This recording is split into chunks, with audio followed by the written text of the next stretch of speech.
Olá, amigos. Aqui Francisco Pontes, no nosso canal Log News, com a nossa missão de mudar o mindset do setor de transporte rodoviário de carga no Brasil, né? Hoje nós vamos falar um pouco sobre a valorosa função de ser vendedor de frete, que é o termo básico. Hoje tem diversas nomenclaturas, né? Promotor de venda, executivo de conta, cada empresa adota um nome que achar mais interessante pelas nomenclaturas do RH, né? Mas o fato é que nós temos os vendedores de frete, né? Isso é uma profissão que está com as possibilidades de seus dias serem diminutos, né? A gente está vendo uma mudança desse processo de venda de frete, embora a venda do serviço de transporte rodoviário de carga exija uma parte técnica interessante com relação aos aspectos de estabelecer uma precificação adequada, levantar toda a base de dados para você fazer um cálculo adequado que tanto remunera a empresa como atenda os anseios do cliente.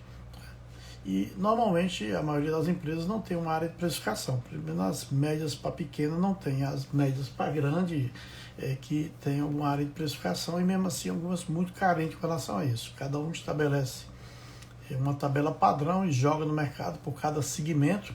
Então cada segmento da empresa tem uma tabela padrão para confecção, para informática, para autopeça, dependendo do fracionamento da carga, da concentração, do estilo de carregamento, das entregas. Então determina como é que essa tabela vai ser apresentada ao cliente, né? E o papel do vendedor, ou do executivo, ou do gestor de conta, é exatamente de fazer esse primeiro contato, a captação do cliente, né? Hoje a captação, existe diversos instrumentos de aplicações via as redes sociais, profissionais, tipo o LinkedIn, tem o RAM, há uma possibilidade de você fazer captação de clientes, existe a indicação, existe, como é que se diz, mais minoritária. O telefone é o contato seguinte, mas a captação dos dados, hoje você faz via internet, via aplicações, é o melhor modelo que você pode ter. E para fugir também das mesmas portas, né? Que normalmente os vendedores de frete, quando muda de uma transportadora para outra, ele vai sempre para as mesmas portas. E aí o cliente se acostuma com isso e acaba imprensando o preço porque ele sabe que ele é um foco, né? Ele é um cliente, cliente âncora para manter alguma transportadora, principalmente os grandes clientes que trabalham com BID, né? Então isso é uma tendência, né? Cada vez mais do BID ser mais contemplado, né? Ou ser mais exigido, você fazer isso tudo via BID, né? Negociação, mas não exime do atendimento da pessoa que faz a intermediação aí, né? O que está acontecendo muito hoje é uma mudança da maneira de remunerar, né? Ou seja, antes o vendedor ganhava 3% sobre o valor do frete, e com as mudanças com relação à parte de impostos ficou 3% menos o ICMS, e depois foi adotado os 3% menos o ICMS na liquidez, e aí introduziram menos os descontos e menos as bases de avaria. Aí toda essa transformação que aconteceu no mercado, à medida que os preços vão sendo encostados, o cliente vai encostando a empresa com relação às margens, isso é repassado em toda a estrutura e o vendedor, a parte de comissão é uma delas. Hoje, o que tem muito, dependendo da região, é o pessoal ganhando 1%, né? Botar 1%, e depois de 6 meses, algumas empresas fazem uma redução, porque a gente quer um cliente de manutenção. Então, aquele bolsão que o vendedor de frete tem hoje, que é uma coisa rara em todos os segmentos, mas na transportadora tem, o vendedor tem ali na sua carteira 1.000, 1.200, 2.000 clientes cadastrados na sua carteira de clientes, isso está com os dias contados, tá? Boa tarde, Marlês. Então, essa parte do vendedor ficar com aquele bolsão, ou seja, caiu na peneira dele, ele ganha comissão, isso as empresas estão começando a repensar. E a automação vai permitir isso, ou seja, aquela visita contínua que tinha, o vendedor, ele não consegue ter problema na internet. O vendedor, ele vai ter que se remodelar com relação a isso. Daí, há uma migração muito grande exagerada de vendedores que estão indo para CPJ. Isso é uma tendência que vai se acentuar, porque aí as empresas passaram a pagar 5% no vendedor PJ, hoje caiu para 3% já. Então, tem gente recebendo só 2%. Então, o PJ ele fica solto. Então, você tem uma empresa que atua basicamente só no Nordeste, aí ele pode pegar uma para trabalhar para o Nordeste, outra para o Centro-Oeste, outra para o Sul, outra para o Norte. Então, ele trabalha para 3, 4 empresas, consegue fazer um bom salário e fazer uma renda e fazer uma reserva financeira, né? E aí ele consegue trabalhar. Tem um vendedor assim. E não tem o compromisso de ficar indo naquela empresa todo dia ali, trabalhando diuturnamente. Então ele faz só intermediação e a empresa cuida da base de informação. Mas isso é um problema que já o vendedor vai sofrer um pouco. As empresas estão se estruturando com torre de controle, com automação. Então o vendedor vai fazer aquele primeiro contato, né? E logo em seguida vai haver uma perda desse valor, desse atendimento. Principalmente aquelas grandes empresas que vai botar toda a mecanização para funcionar e vai cobrar das empresas o atendimento de qualquer jeito, e o vendedor deverá sofrer um pouco com isso. Então, quem é vendedor de frete tem que cuidar para trabalhar para algumas empresas, né? E focar, porque a carteira é de quem atende melhor e tem um preço adequado. Ou seja, um atendimento, um nível de serviço e um cruzamento com o preço vai fazer com que a carteira fique naquela empresa que tem uma estrutura e que dê segurança ao cliente. Que segurança? Com relação à parte de o seguro, ser em banca, tudo isso direitinho, se dá todo o suporte, se paga as avarias em dia. Então isso é que o cliente leva em conta.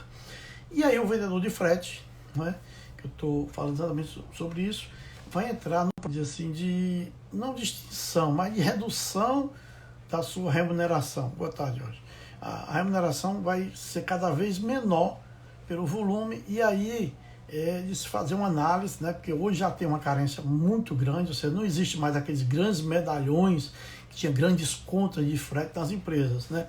Hoje as empresas, há uma renovação pela mudança da faixa etária dos empresários, os empresários que eram amigos de gerente de transportadora e de executivos, agora botou um menino para cuidar da logística, o menino faz conta e troca a transportadora.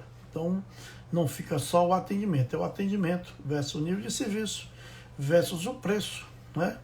E versus a condição de segurança da empresa. Então, os vendedores, né? Então, que antes algumas empresas davam carro, comissão, seguro do carro, pneu, plano de saúde, tudo isso está acabando, né? E aí é uma coisa a se pensar como é que vai ficar essa profissão. Vai ter alguma coisa aí que ainda falta fazer uma transformação, uma automação, uma aplicação que vai fazer esse processo ficar mais automático, e aí um focal point, uma boa torre de controle vai dar a resposta que o cliente quer. Tá? O que importa é que a empresa possa responder a essa demanda que o mercado vai ter. Então, quem é hoje vendedor de frete, tem que aproveitar, que eu chamo, posso batizar assim, da última onda, né? Até que venha a disrupção nessa área do transporte de carga. Porque uma coisa hoje tem um relacionamento, tem um atendimento, mas tem toda uma mecânica de que as empresas que se estruturarem vai presidir de uma boa parte da estrutura de vendedor, né? Então ainda tem um mercado ainda propenso à utilização, mas o vendedor de frete ele tem que se repensar logo e ver esse novo desenho do mercado com relação a essa função, a essa atividade de ser vendedor de frete. Tá? A base da venda toda é o nível de serviço, né? O atendimento e a segurança. O vendedor é aquele que faz o primeiro contato, e aí algumas empresas podem mecanizar isso. Existe já alguns sistemas que te dão um grande volume de contatos, onde você coloca e começa a trabalhar isso. Aí uma pessoa num call center começa a marcar, e isso pode gerar uma certa escala. E aí vai ter que ter muito bem estudado isso, quem quer se manter nessa profissão, né? O fato é que aquela história do aquele frete, a minha carteira de cliente, né, não vai estar tão fácil assim. Então as empresas vão reter, como já estão retendo, pelo nível de serviço, pela segurança que dá ao mercado. Então quem é vendedor de frete vai ter que começar a pensar, talvez ser executivo do setor, né, e a partir daí transformar a sua profissão. Então faz parte de um cenário de 2, 3, no máximo 5 anos, essa turma que trabalha vendendo frete, pensar numa outra função que possa ser a função de ele viver do setor de transporte de carga. Então, e como o vendedor de frete é uma pessoa que tem extrema habilidade, e normalmente aqueles que se prepararam conhece tudo da transportadora, aquele que está dentro do processo, ele pode ser um bom executivo de filial de transportadora. Então, tem que se pensar isso, porque hoje, quem vive de venda de frete na rua, né, ganhando uma comissão de 1% para baixo e não recebe nenhuma remuneração pelo carro, pode estar, se não tiver um fixo bom, né, um fixo razoável, ele pode estar gastando o seu patrimônio para colocar a carteira de cliente na empresa, e aí ele vai estar só trocando dinheiro. Então, um bom vendedor de frete tem que fazer cursos, estudar para virar executivo de empresa. Tá? E aí vai ter uma faixa de cliente para esse atendimento, mas a grande massa não deverá precisar mais desse atendimento. Um call center hoje tem muita cotação, né? E depois que a gente colocar a parte da automação para essas cotações, a coisa vai diminuir mais ainda. Então daí, hoje, o nível de vendedores no mercado, não há uma renovação, é muito pouco. Hoje tem várias outras funções que a pessoa consegue gerar uma receita própria melhor do que no transporte. Então as empresas têm que criar algum atrativo e ao mesmo tempo o vendedor tem que pensar que essa função vai ficar um pouco mais mecânica. Tá? Então essa função de frete, eu vou fazer uma live hoje bem curta, exatamente para que as pessoas ponham na cabeça que vai haver uma mudança, e essa mudança do vendedor do frete em 2, 3 anos, 4, no máximo 5 anos, botando um prazo bem longo, vai ser uma coisa que deverá deixar de existir, né? Ou vai ficar simplesmente aquela pessoa do atendimento, e aí vai ser uma coisa fixa, sem uma remuneração variável, porque o frete, do jeito que vai indo aí, ele vai ficar cada vez mais imprensado nesse nosso mercado brasileiro. Então, vai a dica para o pessoal da área de vendas, que é cuidar de aproveitar ainda esse momento de 3 a 5 anos para criar um bom lastro financeiro, mas se preparar, fazer curso e buscar mudar de profissão dentro do próprio ramo, que são bons profissionais que entendem tão bem quanto qualquer outro do transporte de carga. Então, tem que ter esse pensamento. Tá? Então, por hoje, é uma live bem curta, só para chamar atenção sobre esse aspecto, que não existe mais aqueles grandes medalhões que arrastam a carteira de cliente de uma empresa para outra simplesmente ao sair. Tem todo um contexto que o cliente hoje analisa para migrar de uma empresa para outra. Tá? Então, por hoje, é só essa dica sobre ser vendedor de frete, ou executivo de frete, ou gestor de conta. É bom pensar no prazo médio ou máximo de 5 anos para que você possa se preparar para exercer uma outra função no transporte de carga e na logística com relação à venda. Né? Vai ser uma coisa muito mais focal, em grandes volumes. Os clientes pequenos, um atendimento call center, telefone, vai resolver isso já já. Ok? Por hoje é só. Obrigado.